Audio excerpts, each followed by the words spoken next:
Hi, நான் மேகலா. ஆடி மாதம் செவ்வாய்க்கிழமை வராகி வழிபாடு. இந்த வருஷம் 2024 ஆகஸ்ட் மாதம் 13ஆம் தேதி இரவு 7:30லேருந்து 8:30க்குள்ளே வராகி அம்மாவை வழிபாடு செய்யணும். நம்ம வீட்டில் வராகி அம்மாவோட விக்கிரகத்துக்கு பாலாபிஷேகம் பண்ணணும். வராகி அம்மாவோட ஃபோட்டோவுக்கு செவ்வரளி மாலை சாத்தணும். வராகி அம்மாவை மந்திரத்தை 108 தடவை சொல்லி அர்ச்சனை பண்ணணும். அர்ச்சனை பண்ணுறதுக்கு இந்த 3 பொருட்களை ஒன்றா கையில் எடுத்துகிட்டு தான் ஒவ்வொரு மந்திரமாக ஒவ்வொரு தடவை சொல்லிகிட்டு இருக்கணும். செம்பருத்தி இலையில் 1 ரூபா நாணயம் வச்சு அதுக்கு மேலே குங்குமம் வச்சு வராகி அம்மாவோட காயத்ரி மந்திரத்தை 108 தடவை சொல்லி அர்ச்சனை பண்ணணும். இந்த வழிபாடு செய்கிறதுக்கு தீபம் 3 தீபம் ஏற்றணும். இந்த 3 தீபம் ஏற்றுறதுக்கு ஒரு தலை வாழை இலை எடுத்துக்கணும்.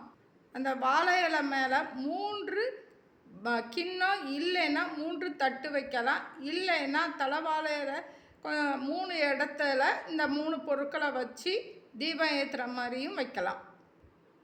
தலைவாழை இலையில் 3 தாம்பளத்தட்டு வைக்கிறோம். அதில் முதல் தாம்பளத்தட்டில் பச்சரிசி பரப்பிக்கணும். 2வது தாம்பளத்தட்டில் கற்கண்டு பரப்பிக்கணும். 3வது தாம்பளத்தட்டில் பாசிப்பயிறு பரப்பிக்கணும். பரப்பி வச்ச இந்த 3 மேலேயும் ஒவ்வொரு விரலி மஞ்சள் மூக்கு உடையாத அளவுக்கு இருக்கிற மாதிரி உள்ள விரலி மஞ்சள் 3 வைக்கணும். அதாவது ஒரு தாம்பளத்தட்டில் ஒரு விரலி மஞ்சள்னு வச்சுட்டு அதுக்கு மேலே 3 இதுலேயும் 3 அகல் விளக்கு வைக்கணும். இந்த 3 அகல் விளக்குலையும் ஒவ்வொரு விளக்குலையும் ஒரு விளக்கில் இழுப்பெண்ணெய், ஒரு விளக்கில் நல்லெண்ணெய், ஒரு விளக்கில் தேங்காய் எண்ணெய் ஊற்றிட்டு அதே மாதிரி திரியும் 3 திரி போடணும். ஒரு இதில் பஞ்சு திரி, ஒரு இதில் தாமரை தண்டு திரி, ஒரு இதில் வாழைத்தண்டு திரி போட்டு தீபம் ஏற்றணும். தீபம் முடிஞ்சதுக்கப்புறம் மறுநாள் அந்த கற்கண்டை எடுத்து எறும்புக்கு போட்டுடலாம். சாப்பிட்றதுக்கு பச்சரிசியும் பாசிப்பயிரையும் மாட்டுக்கு கொடுக்கலாம்.